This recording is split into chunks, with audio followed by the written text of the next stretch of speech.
하나님 말씀 누가복음 20장 40절에서 21장 4절까지 신약성경 제가 가진 성경은 132페이지입니다. 우리 합독은 20장 41절에서 47절까지 그리고 21장 2절 말씀 합독합니다. 41절입니다. 예수께서 그들에게 이르시되 사람들이 어찌하여 그리스도를 다윗의 자손이라 하느냐. 시편에 다윗이 친히 말하였으되 주께서 내 주께 이르시되 내가 내 원수를 내 발등상으로 삼을 때까지 내 우편에 앉았으라 하셨도다 하였느니라. 그런즉 다윗이 그리스도를 주라 칭하였으니 어찌 그의 자손이 되겠느냐 하시니라. 모든 백성이 들을 때에 예수께서 그 제자들에게 이르시되 긴 옷을 입고 다니는 것을 원하며 시장에서 문안 받는 것과 회당의 높은 자리에 잔치의 윗자리를 좋아하는 서기관들을 삼가라. 그들은 과부의 가산을 삼키며 외식으로 길게 기도하니 그들이 더 엄중한 심판을 받으리라 하시니라. 2절입니다. 또 어떤 가난한 과부가 두렙돈 넘는 것을 보시고. 아멘. 오늘 본문의 제목은 서기관과 가부, 서기관과 과부. 오늘 본문은 예수님께서 당시 사람들이 메시아 예수님에 대하여 협소한 즉 짧은 지식으로 인해 오해하고 있었던 부분들에 대하여 예수님께서 이해시키고 교정을 시킨 후에 위선적이고 탐욕적인 서기관들과 희생적이고 헌신적인 과부를 대조하며 참 제자의 길을 가르치시는 그런 내용의 본문입니다. 오늘 이 본문을 통해서 우리에게 주시는 첫 번째 교훈입니다. 예수님을 잘 알아야 합니다. 우리가 예수님을 잘 알아야 할 것을 교훈합니다. 41절에서 44절까지인데 41절 말씀 보시면 예수께서 그들에게 이르시되 사람들이 어찌하여 그리스도를 다윗의 자손이라 하느냐. 사람들이 어찌하여 그리스도를 다윗의 자손이라 하느냐. 여러분 이 말씀은 예수님께서 하신 말씀으로 이런 뜻입니다. 왜 사람들이 그리스도가 다윗의 자손으로만 오셨다고 생각하느냐라는 것입니다. 여러분 그리스도를 이렇게만 알면 다윗의 자손으로만 오신 것으로 알게 되면 무슨 문제가 생깁니까? 그리스도가 혈통적으로 다윗의 자손 즉 이스라엘만을 위해 이스라엘 자손들만을 위해 오신 정치적 군사적 메시아로 오해할 수 있는 그런 문제가 생긴다라는 것입니다. 그래서 예수님께서 그리스도는 이스라엘만을 위해 정치적 군사적으로 오신 그런 메시아가 아니다라며 시편 110편 1절 말씀을 인용하여 그리스도는 다윗의 자손 즉 이스라엘 자손들뿐만 아니라 다윗이 그리스도를 주라 칭하였으니 다윗이 그리스도를 주라 칭하였으니 무슨 말입니까? 그리스도가 다윗의 주인 다윗의 주님도 되신다라는 것을 깨우쳐 주시면서 성전을 중심으로 잘못 고착된 그리스도에 대한 편협한 이해를 예수님께서 바로잡아주고 계시는 것입니다. 여러분 베드로도 잠시 예수님을 메시아로 고백은 했지만 고난받는 예수님을 거부하는 이 행위를 통하여서 메시아이신 예수님을 편협되게 이해한 적도 있었다라는 것을 우리는 성경을 통해 잘 알고 있습니다. 여러분 이러한 부분들이 예수 믿는 성도들이 경계해야 하는 부분이며 이렇게 메시아이신 그리스도를 편협되게 잘못 이해하는 이유는 예수님에 대한 몰이해 즉 예수님을 잘 알지 못해서이며 불신앙 때문이라는 것입니다. 여러분 이처럼 우리가 믿는 그리스도를 잘 알지 못해서 그리고 불신앙으로 편협되게 잘못 이해하면 예수님의 사역, 예수님께서 행하신 그 사역들까지 곡해 잘못 이해할 수가 있다라는 것입니다. 사랑하는 여러분, 주시는 교훈이 무엇입니까?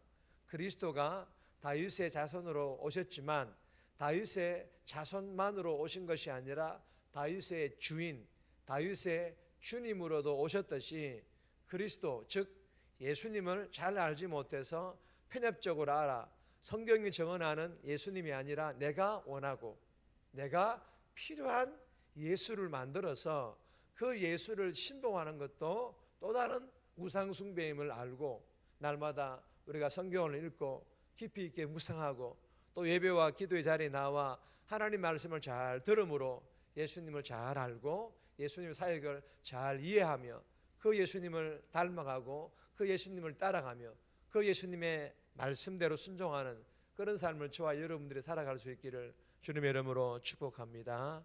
두 번째 주시는 교훈입니다. 돈의 주권을 하나님께 드려라. 돈의 주권을 하나님께 드려야 할 것을 우리에게 교훈합니다.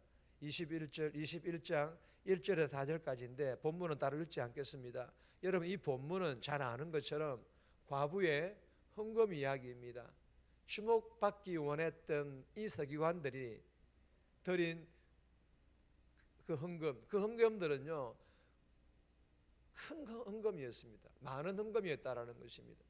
서기관들이나 그역을 투척한 부자들 사이로 조심스럽게 두렙돈의 헌금을 드리는 가난한 한 과부를 예수님께서는 주목하시고 계십니다. 예수님께서는 18장 14절에서 바리새인의 자랑이 아니라 세리의 상한 심령을 받으셨던 것처럼 본문에서도 서기관의 위선적인 기도는 거절하셨지만 과부의 진심 어린 그 헌물은 받으셨다라는 것입니다. 그리고 부자가 낸 많은 헌물보다 과부가 낸 두렙돈을 더 많은 헌물로 예수님께서 인정해 주셨다라는 것입니다. 여러분 예수님께서 보시는 헌금은요 헌금의 액수가 아니라 마음이라는 것을 우리는 잘 알고 있습니다. 오해하시면 안 되는 것이 마음은 있다면서도 가진 것에 비해 터무니없이 작게 드리는 것도 마음이 없는 것과 마찬가지입니다. 여러분 하나님께 드리는 예물은요 내 것이라고 여기는 태도가 아니에요. 내 것이라고 여기는 태도가 아니라 무엇을 드려도 충분하지 않다는 그 마음으로 드리는 것입니다. 돈의 위세를 떨치며 세상을 황폐하게 만드는 이 시대에 사는 저와 여러분들은 돈의 주권을 하나님께 온전히 올려드리는 그런 청지기로서의 그런 삶을 저와 여러분들이 살아갈 수 있기를 주님의 이름으로 소망합니다. 세 번째 주시는 교훈입니다. 가짜 경건과 외식을 삼가라. 가짜 경건 그리고 외식을 삼가할 것을 우리에게 교훈합니다. 45절에서 47절까지인데 46절 말씀 보시면 긴 옷을 입고 다니는 것을 원하며 시장에서 문안받는 것과 회당의 높은 자리와 잔치의 윗자리를 좋아하는 서기관들을 삼가라. 여러분 이 본문의 서기관들은 당시의 종교 지도자, 종교 권력자로서 자신의 신분을 나타내는 긴 옷을 입고 다녔는데 이 옷은 특별한 옷으로 자신의 존재감을 과시하는 그런 용도였으며 회당에서도 높은 자리에 앉을 수 있는 그리고 특별히 자신의 지위를 나타내는 그런 옷이었습니다. 그리고 서기관들이 입는 이 옷을 입고 잔치집에 가면 주인과 가장 가까운 자리에 앉아서 대접받을 수 있었습니다. 그리고 47절에서는 이 서기관들의 악함이 기록되어 있습니다. 돌아보아야 할 대상인 과부들을 착취의 대상으로 삼을 만큼 그렇게 악했으며 그리고 외식으로 즉 사람들에게 보여주기 위해 길게 기도하는 외식주의자들이었다라는 것입니다. 그러나 사람들은 속일지 몰라도 우리 하나님은 여러분 속지 않으십니다. 다 알고 계십니다. 그리고 이렇게 경고하십니다. 서기관들을 삼가라. 서기관들과 함께하지 말라. 그들의 악한 습관 배우지 말라. 그리고 더 엄중한 심판을 그들이 받으리라. 서기관들과 같이 외식주의가 되지 말라. 하나님의 심판 그들 결코 피하지 못할 것이다 라고 경고하고 계시는 것입니다. 사랑하는 여러분, 주시는 교훈이 무엇입니까? 믿음과 경건은 없는데 있는 것처럼 내가 만들어서 보여주는 것이 아니라 낮아진 겸손해진 변화된 내 모습들을 통하여 자연스럽게 드러내는 것이 우리의 믿음이며 우리의 경건인 줄 믿으시기를 바랍니다. 경건하지도 않는데 경건한 사람처럼 보이려고 하니 외식주의자가 되는 것입니다. 경건도 마찬가지입니다. 대가지불을 통해 변화된 내 모습을 자연스럽게 드러내는 삶을 살아가는 것입니다. 저신교훈을 마음판에 잘 새겨서 낮은 자로 변화된 내 모습들을 통해 대가지불을 통해서 변화된 내 모습을 자연스럽게 믿지 않는 세상 사람들에게, 믿지 않는 가족들에게 드러내는, 그래서 믿음과 경건의 삶을 통하여 하나님께 영광 돌릴 뿐만 아니라 우리 또한 기쁨 넘치는, 그리고 또 다른 누군가에게 복음의 선한 영향력을 끼치는 그런 복된 삶 살아갈 수 있기를 주님의 이름으로 축복합니다. 정리합니다. 예수님을 편협적으로 이해하지 않기 위해 날마다 말씀을 읽고 듣고 깊이 있게 묵상함으로 내가 믿는 예수님을 잘 알고 예수님의 사역을 잘 이해하여 순종하게 해달라고, 돈의 주권을 하나님께 드리고 가짜 경건 외식주의가 아닌 낮은 자로 변화된 내 모습을, 대가지불을 통해 변화된 내 모습을 자연스럽게 삶을 통해 드러내는 그런 믿음과 경건의 삶 살아가게 해달라고 이 새벽에 기도하며 오늘 하루 살아갈 수 있기를 주님의 이름으로 부탁드립니다.